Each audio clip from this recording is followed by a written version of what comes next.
Kitab Hakim-Hakim terjadinya di zaman kegelapan bangsa Israel ketika mereka bangkrut rohani. Banyak berhala, tapi mereka hidup jauh dari Allah. Setiap orang hidup seenak hatinya, alias semena-mena. Dan bangsa Israel tanpa raja, tanpa pemimpin, tapi hakim-hakim ini dimunculkan dalam kedaulatan Allah, diurapi untuk satu kurun waktu. Sehingga bangsa Israel tidak seperti domba yang didapatkan tanpa gembala. Hakim-hakim adalah pemimpin-pemimpin spontanitas. Jadi Tuhan bisa pakai siapa saja di antara kita. Kalau Anda baca satu persatu cerita riwayatnya, tidak akan terprediksi mereka ini akan dipakai oleh Tuhan secara luar biasa sekali. Jadi jangan remehkan dirimu. Anda pun dapat dipakai olehnya. Ehud ayat 12. Tetapi orang Israel melakukan pula apa yang jahat di mata Tuhan. Lalu Eglon, Raja Moab, diberi Tuhan kuasa atas orang Israel. Oleh sebab mereka telah melakukan apa yang jahat di mata Tuhan. Raja ini mengajak Bani Amon dan Bani Amalek menjadi sekutunya. Lalu majulah ia dan memukul orang Israel kalah. Kota pohon korma diduduki mereka. Ayat 12 langsung masuk penjajahan. Padahal baru aja beres dari tirani masa lalu. Bangsa Israel barusan dibebaskan oleh Otniel, hakim ke-1. Mereka barusan saja dilepaskan dari tangan Raja Aram Mesopotamia. Setelah 40 tahun tentunya, amanlah negeri, mereka kembali ke dosa lama. Kelemahan kita orang Kristen adalah seringkali kita lupa. Kita gampang pikun rohani. Kebebasan atau kemerdekaan yang kita terima harus dijaga. Kalau enggak kita akan masuk kembali ke perbudakan yang sama. Tapi 7 roh lebih jahat. Alias hidup kita bisa semakin parah. Jangan masuk ke belenggu atau hidup lama. Jangan kembali ke dosa masa lalu. Tetapi orang Israel melakukan pula apa yang jahat di mata Tuhan. Setelah dapat kebebasan lewat tangan Otniel, kali ini mereka jatuh ke tangan Raja Moab. Lalu Eglon, Raja Moab, diberi Tuhan kuasa atas orang Israel. You see, the dangerous thing is, hal yang bahaya adalah ketika kita punya dosa lama, ngalami hukuman, ampun-ampun sama Allah, dibebaskan, dipulihkan, dikasih lembaran baru, dan dikembalikan segala sesuatu yang telah terhilang dari hidup kita. Lalu setelah sekurun waktu, kita lupa, kita berkata, nggak apa-apa, karena zona nyaman. Kita menggumun di dalam hati, Belanda sudah jauh, udah nggak kelihatan ada company. Lalu kita jatuh lagi di lubang yang sama. Kalau dalam hal ini, penyembahan berhala. When the old master atau masalah kita sudah selesai, jangan kita langsung pesta pora. Karena cenderung kita lupa. Waktu kita dibebaskan dari penyakit, setelah kita sembuh, kita bukannya berterima kasih sama Yesus, kita hidup foya-foya. Bangkrut, Tuhan kembalikan, dibantu keluar dari hutang piutang. Setelah itu, kembali mencuri keuangan Tuhan. Setelah kita itu dipulihkan keluarganya, habis itu semua lupa melayani. You know, when the old masters of sin, ketika majikan atau tuan penjajah kita telah disingkirkan oleh Tuhan, manusia cenderung lupa ketika hidupnya kembali nyaman. Dan orang Israel lakukan itu. Lalu mereka jatuh lagi, melakukan lagi apa yang dipandang jahat oleh Tuhan. Lalu Eglon, Raja Moab, diberi Tuhan kuasa atas mereka, menjajah mereka. Kalau dulu mereka dijajah oleh bangsa yang rada jauh, Aram Mesopotamia, itu naik ke atas sana sampai Irak Utara. Sekarang gak jauh-jauh. Tuhan utus sesuatu yang sangat dekat dengan rumah mereka, yaitu Bani Moab, yang bekerja sama dengan Bani Amon, Bani Amalek apalagi, yang sudah ada di sekeliling bangsa Israel. Tuhan itu bisa menghajar anak-anaknya lewat pengalaman baru. Tuhan itu bisa membuat kecele orang-orang berdosa yang rasa aman dalam uangnya, harta, atau koneksi, atau apapun yang dia banggakan. Kebaktian sebelumnya saya ajarkan, apa yang dipandang mustahil sama orang, ini gak mungkin menimpa gua. Ini musibah, gak mungkin bisa mendekati kemah saya. Tiba-tiba terjadi, Tuhan kirim dari Mesopotamia. Mereka kira Belanda masih jauh, tiba-tiba Belanda ada di WC mereka. Anda akan terkejut, Allah bisa menghukum kita dengan cara tidak terduga. Jangan lihat Allah sebagai Bapak yang jahat. Bapak yang berfungsi itu harus hukum anaknya. Bukan untuk meruntukannya, untuk membawa pertobatan. Tapi sebaliknya, Tuhan juga bisa mengejutkan orang yang rasa aman secara palsu. Tuhan kirim sesuatu yang terlalu dekat dengan rumahnya. Musibah bisa datang di dalam kemahmu.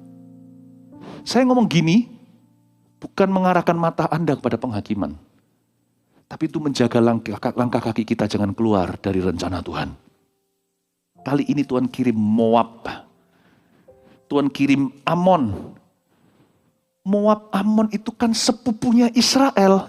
Ceritanya kan gitu. Mereka itu kan keturunan Lot. You won't believe it. Waktu Tuhan berhenti menyertai seseorang, orang-orang sendiri akan menikam dia. Kita akan terkejut loh. Justru musuh gak ngapa-ngapain kita, teman yang akan jadi gara-gara. Tuhan tuh jagonya memporak-porandakan zona nyaman. Kalau kita punya rasa aman bukan pada Tuhan. You be very surprised. God's punishment can come from your home. Hukuman Tuhan bisa datang dimulai di dalam rumah kita. Bani Moab sepupu sendiri. Saya ngomong begini untuk menunjukkan bahwa Tuhan itu kreatif dalam penghukumannya. Apalagi dalam kasihnya. Jauh lebih kreatif kalau pertolongan bisa datang dari tempat tak terduga seperti gagak bagi Elia. Allah juga bisa membangkitkan pertolongan dari rumahmu. Orang-orang yang Anda remehkan di sekeliling Anda. Anda cari jenderal, cari koneksi, cari pejabat atau apa. Tiba-tiba pertolongan Anda datang dari tetangga yang tidak pernah Anda perhitungkan. If God can help you from near or from afar. Kalau Allah bisa membantu dan menolongmu dari dekat maupun dari jauh, Allah juga bisa menghukum seorang manusia dari jauh maupun dari dekat. Itulah sebabnya ada pepatah berkata, jangan uji Tuhan. Jangan mencobai Tuhan Allahmu. Orang Israel mencobai Allah. Hukuman mereka datang dari dekat. Mereka sudah trauma sama Mesopotamia. Mereka sudah ketar-ketir sama musuh yang jauh. Mereka berkata satu dengan yang lainnya. Ingat guys, pengalaman kita masa lalu. Kita remehkan, kita anggap gak mungkin lah company masih jauh. Tiba-tiba dia ada di rumah kita. Kita jaga waktu mereka jaga tembok-tembok kota mereka. Mereka menjaga demikian rupa tanpa disadari tiba-tiba temannya sendiri menusuk dia. Dia mati. Sia-sialah orang membangun rumah kalau bukan Allah yang membangunnya. Seperti Bani Amon, Moab juga pernah dalam perang-perang Israel mereka saling tusuk-tusukan. Ketika mereka semua mengarahkan mata pada musuh yang kelihatan, tapi mereka tertawa terbahak-bahak dan berkata, aku tidak perlu Tuhan. Ketika mereka sama-sama menjaga, kita sama-sama menjaga medan yang satu. Semua orang menghadap ke satu arah. Tiba-tiba mereka tusuk-tusukan. Wow. Basically, you cannot fight God. He is too creative. Dia terlalu kreatif. Ya. Lalu, apa yang terjadi? Saya ceritakan bad news atau kabar buruknya dulu. Lalu majulah ia, ayat 13b, dan memukul orang Israel, raja Moab itu, gandengan sama Raja Amon dan Bani Amalek. Lalu majulah ia dan memukul kalah orang Israel. Kota pohon korma diduduki mereka. Wait, tunggu. Kota pohon korma diduduki mereka. Kota pohon korma itu Yeriko. Kota pertama yang ditaklukkan oleh bangsa Israel secara mujizat. Gak pakai perang sama sekali, tidak menyandang pedang. Trompet, langsung roboh pada hari ke-7. Tembok yang tebel-tebelnya itu meteran, gak mungkin ditembus. Gak mungkin ditembus, bahkan pakai tank zaman itu. Ditabrak sama kereta kuda sekaligus pun berentetan tidak akan runtuh. Tuhan berikan cuma-cuma kepada mereka. Ujungnya kota pohon korma kembali ke tangan musuh. Begitu konyolnya. Jikalau seseorang jauh dari Tuhan, apa yang dia dapat secara mujizat bisa hilang sekejap. Saya sebut kasus ini a stolen miracle. Mujizat yang tercuri. Makanya Yesus ngomong apa sama wanita yang pendarahan itu? Waktu dia dijamah, waktu dia menjamah Tuhan, kan dia sembuh. Setelah disembuh, di kitab Injil Yesus bilang begini,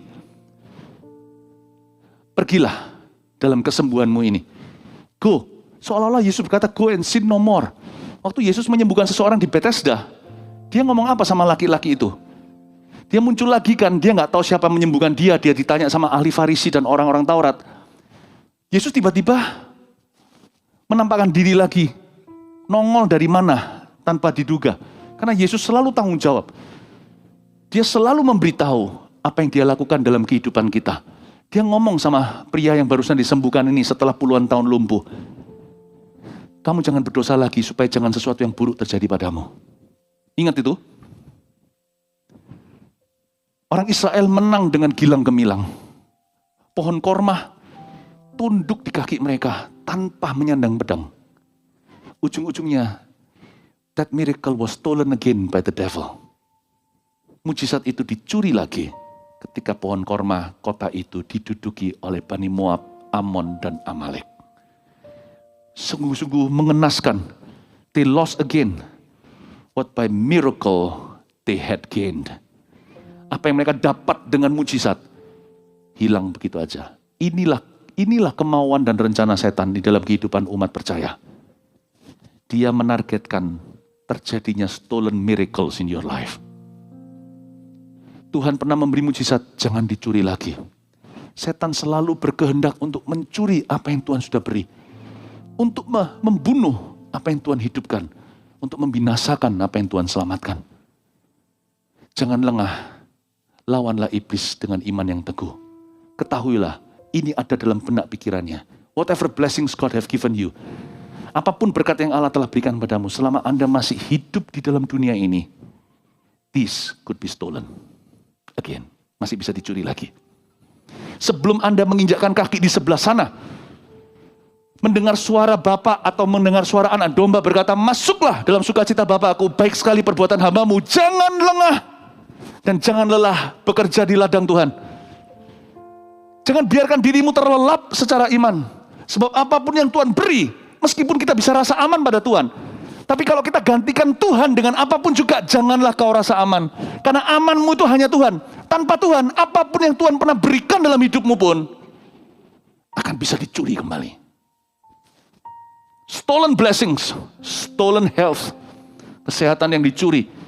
Stolen prosperity, stolen peace, kemakmuran yang dicuri atau damai sejahtera yang hilang atau mencuri sukacita kita. Apapun yang Tuhan berikan bisa dicuri kembali, kecuali satu yang tidak bisa dicuri daripadamu, Tuhan Yesus Kristus. Karena itu peganglah teguh. Sia-sialah membangun apapun kalau bukan Tuhan bersamamu. Sebab apapun yang Tuhan pernah berikan, itu tetap belum sampai ke ujung sana dimeteraikan. Anda masih hidup di dunia yang penuh dengan kuasa gelap bekerja. Jangan lengah, waspadalah, kata firman. Yeriko, mereka semua sudah bangga, lapang dada dan berkata, kami aman, kami aman. Pohon korma takluk sama Bani Moab. Aduh, kalau Yosua tahu nih, ngamuk Yosua pasti. Apa-apaan ini aku usahakan begitu rupa, kalian ongkang-ongkang kaki tidak berbuat apa-apa. Kami mendapatkannya itu dengan peperangan yang luar biasa, dengan ketaatan, dengan kegentaran. Begitu aja tercuri semuanya. Letakkan rasa amanmu pada Tuhan Yesus Kristus. Bukan pada benda, barang, uang, berkat, koneksi, hubungan. Gereja juga sama. Jangan kita merasa kita sudah jaya. Kita harus terus follow Yesus. Tidak ada titik aman. Tidak ada titik aman di dunia ini kecuali Tuhan. Jangan kita berkata, aku sudah Kristen turun-temurun kok. Oh, jangan kaget nanti tiba-tiba di keturunan tertentu ateis semua. You're never safe. Only Jesus is your Savior. Hanya Yesuslah juru selamatmu. You're never really safe. Loh, saya tidak berkata kita nggak selamat.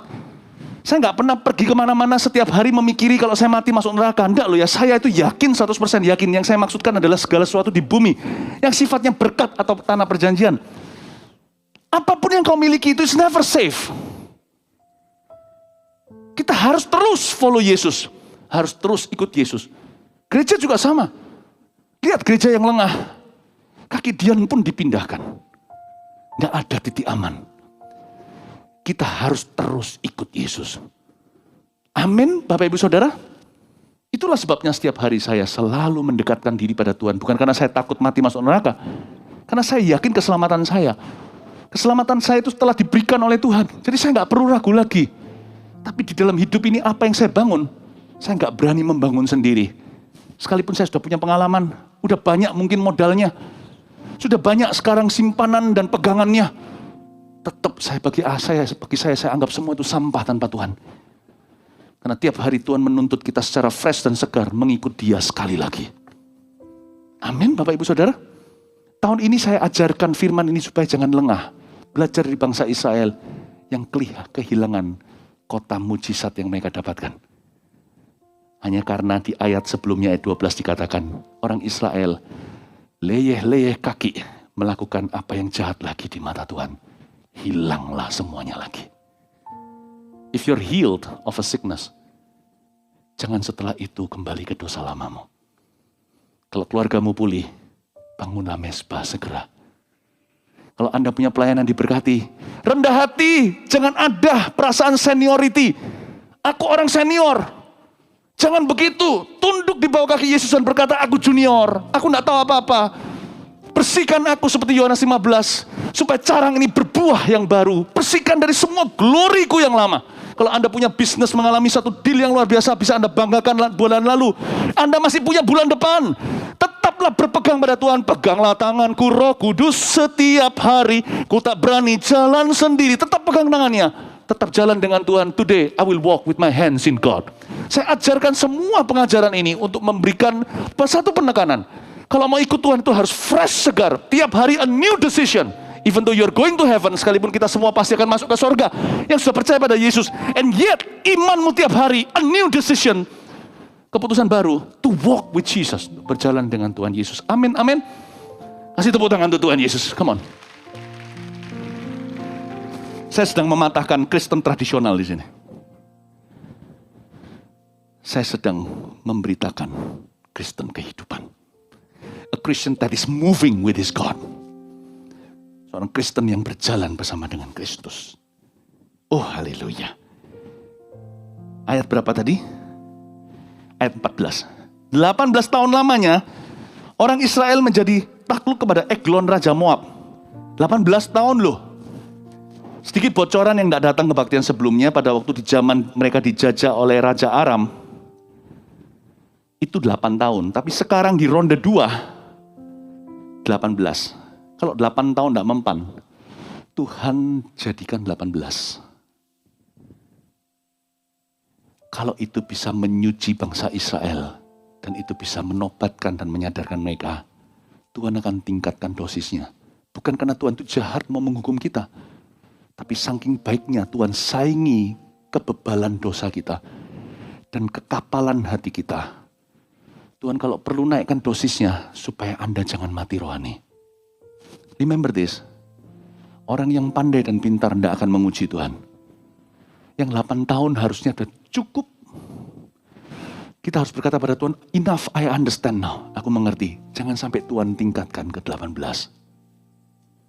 Itulah sebabnya pertobatan itu selalu lebih baik hari ini daripada esok hari. Kemarin lebih baik dari hari ini. Kemarin dulu lebih baik dari kemarin. Tahun lalu lebih baik dari bulan lalu. Yang lebih baik lagi adalah tidak pernah jatuh. Saya ngomong gini bukan supaya kita tidak pernah membuat kesalahan. Tapi saya ngomong gini supaya kita tidak pernah membuat alasan. 18 tahun lamanya orang Israel menjadi takluk kepada Eglon, Raja Moab. Karena ketika seseorang jatuh dalam dosa diampuni, dia dosa lagi, dosisnya semakin tinggi. Itulah sebabnya berdosa sekali lebih baik dari berdosa 2 kali. Berdosa 2 kali lebih baik dari berdosa 4 kali. Berdosa 4 kali lebih baik daripada berdosa 10 kali. tidak pernah jatuh dalam dosa lebih baik daripada jatuh dan menyesali. Saya ajarkan kepada Anda sebagai umat Tuhan, kita semua, untuk segera bangkit kalau salah. Jangan ditunda I'm sorry kepada Tuhan atau kepada sesama. Kalau Anda punya sesuatu kesalahan, waktu Anda dikoreksi, lebih early, lebih baik lagi untuk bertobat dan mengakui kesalahan atau berubah. Umat Kristen harus cepat transformasi. Nggak boleh lengket seperti lem yang kalau disuruh berubah ada banyak alasannya. Remember, do yourself some good. Lakukan kebaikan pada dirimu sendiri. Karena orang yang bertobat lebih early, lebih tidak sakit hati. Amin. Kalau tidak dosa itu seperti berjudi. Sudah rugi $1.000, siapa tahu bisa kembali. Dia main lagi, rugi 10.000. Dia malah penasaran, sekarang pergi, sudah bukan waktunya lagi. Aku pergi sekarang udah bolong 10.000 USD. Dia main lagi 10.000, 100.000 kalah. Jadi akhirnya dia berpikir, rugi 1.000 lebih baik dari 10.000 ternyata. Rugi 10.000 lebih baik dari 100.000. Bodoh aku. Orang Kristen harus cepat, gak lengket kalau bangkit. Kalau Anda bangkit dari kesalahan bisnis juga sama. Nggak usah tambal sulam di sana. Kalau Anda tahu itu salah, cepat akhiri. Caranya gimana? Jangan tutup lubang, gali lubang, kembalikan hutang. Setelah itu hengkang. Anggap itu kuliah. Cari lagi kalau perlu ngeracang. Bisnis lagi asal sah. Buang segala gengsi, bangun kembali dan belajar untuk tidak spekulasi. Win some, lose some. Tapi orang yang tahu di situ ada lubang, dia jatuh. Lalu dia berusaha sepenuhnya gimana caranya, lubang itu akan menjadi jurang. Orang Kristen malahan lebih nggak pinter dalam mamon yang tidak jujur. Tuhan memuji orang-orang jalanan, bukan berarti Tuhan menghalalkan caranya. Caranya salah dalam ilustrasi mamon tidak jujur. Tapi Tuhan ngomong gini loh, orang dunia itu lebih cepat shiftnya, shiftingnya lebih cepat. Orang Kristen itu lebih lama, karena belum apa-apa selalu aku tanya Tuhan dulu. Padahal Tuhan sudah memberi dia hikmat. Bangkit itu harus cepat. Orang Kristen sebenarnya tidak berdoa, karena orang yang berdoa pasti akan swift, pasti akan cepat.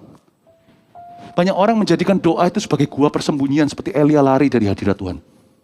Sehingga tambah lama dia meringkuk di situ, tambah nggak membuat sesuatu, tambah tidak memutuskan apa-apa. Orang Kristen malah justru yang punya Tuhan, bisa berlama-lama dalam kesalahan. Kerajaan anugerah ini ada kekurangannya, bukan pada kerajaannya, pada orang-orang yang menafsirkannya. Kerajaan anugerah itu membuat kita itu jadi lebih rileks dalam kesalahan. Kalau aku salah ya sudah tidak apa-apa, Tuhan mengerti. Anugerah harusnya juga mengajarkan kita untuk mengerti kehendak Allah. Shift, cepat berbalik. Bukan karena kita takut masuk neraka, tapi karena Tuhan kita punya kuasa untuk memutarbalikkan segala keadaan. Bapak Ibu Saudara, kalau Anda dan saya belajar dari Israel, kita mengerti bahwa mereka terlalu lamban. Kenapa harus sampai 18 tahun baru setelah itu berseru pada Tuhan? Harusnya mereka belajar dari sejarah 8 tahun pertama, jangankan 8 tahun, 4 tahun pertama waktu dia jajah, harusnya semua udah langsung sujud, jengking-jengking dan berkata, kirim kami Otniel baru. Hakim pertama Otniel, kirimkan Otniel baru. Siapa tahu ternyata Ehud. Kenapa Ehud harus muncul 18 tahun kemudian? Orang Israel lambat untuk berseru pada Tuhan. Time is everything, time is not money. To me time is kingdom. Waktu itu bukan uang, waktu bagi saya, bagi kita, waktu itu kerajaan Allah. Waktu itu rencana Tuhan. Amin. 18 tahun loh, ayat 15. Lalu orang Israel berseru kepada Tuhan, maka Tuhan membangkitkan bagi mereka seorang penyelamat.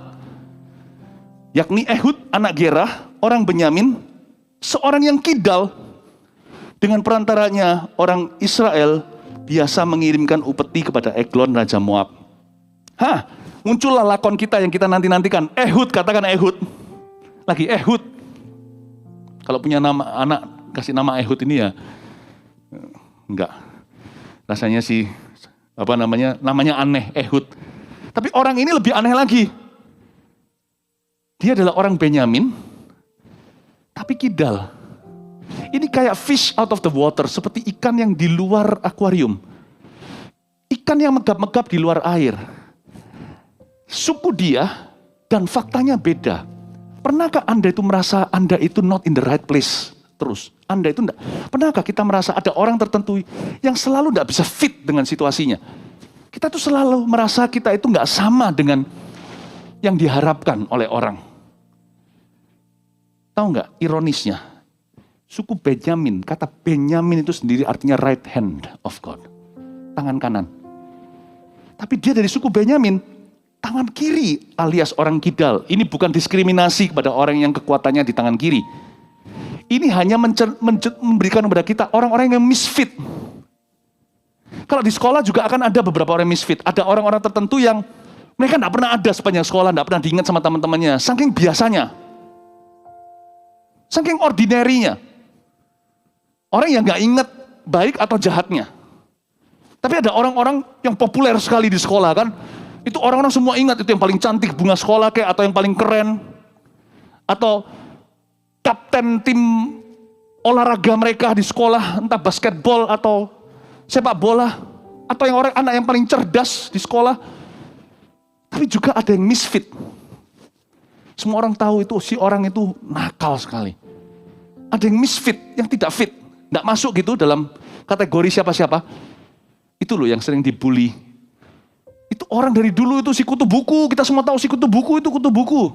Nggak fit gitu, misfit. Dengan sekolahnya nggak masuk ke sistemnya. Dia cuma naik kelas doang. Ehud itu kayak gitu. Dari pengalaman Ehud saya bisa pelajari bahwa Allah bisa memakai siapa saja. Jangan izinkan orang lain untuk menilai dan menghakimimu terlalu dini. Ehud kok bisa dipakai sama Tuhan ya? Ini Ehud memang Yahud. Ini kasih karunia Allah, the grace of God. Jangan cepat-cepat menilai seseorang. Kutu buku yang Anda maksudkan itu mungkin jadi Bill Gates nantinya. Itu loh anak yang selalu dibully, dipukuli nanti jadi pendetamu suatu hari. Atau bisa jadi yang bully itu jadi pendeta Anda nanti.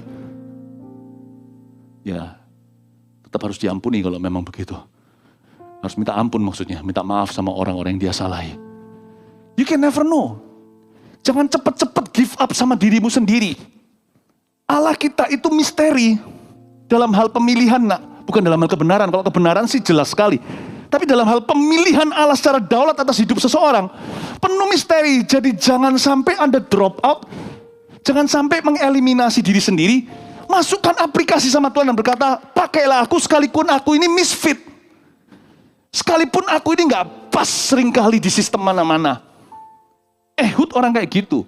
Belum lagi dia keluar dari suku terkecil. Zaman itu hakim-hakim, Benyamin.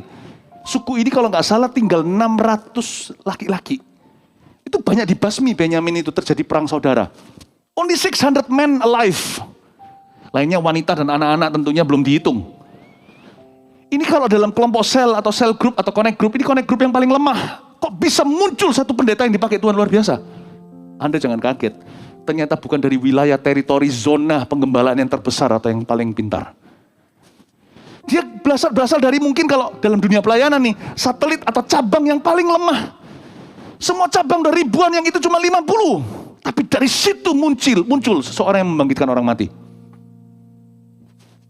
Jangan pernah keluargamu dinilai sebagai keluarga yang ini keluarga yang dilupakan oleh society atau masyarakat. Mungkin kalau orang tua Anda punya anak banyak 7, 9. Keluarga ini bangga itu, keluarga ini naikannya mobil mahal, keluarga yang itu pintar-pintar profesor, doktor semua. Keluarga saya ini apa? Don't speak down on yourself. Jangan merendahkan tebusan Tuhan. Anda sudah ditebus, katakan keluargaku biasa. Kami Benyamin. Tapi akan muncul Ehud dari family ini. Yesus loh, dari Bethlehem, dibesarkan di Nazaret. Nazaret nggak bangga. Kalau di dunia Amerika, orang kalau nyebut, oh dia dari New York, wow New York. Itu kalau orang sebut dia dari Yerusalem, semua orang berkata wow. Paling tidak aksesnya banyak, pendidikan tinggi di situ. Banyak orang-orang penting VIP. Nazaret, miskin. Tempatnya orang gembalakan bek-bek di sana. Bau, banyak lalatnya. Banyak peternakan soalnya. Bukan bos-bosnya.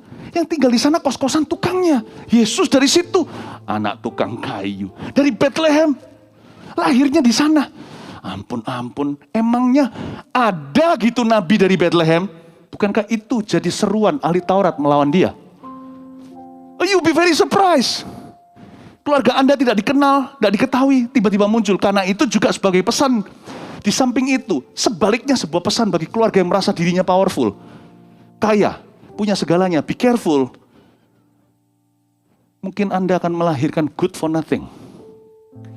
Masa depan silsilah, family tree atau pohon keluarga Anda mungkin nanti tidak menghasilkan apa-apa kecuali angin dan usaha untuk menjampa, usaha untuk menggenggam angin, kata pengkhotbah. Jikalau bukan Tuhan yang membangun bersama denganmu.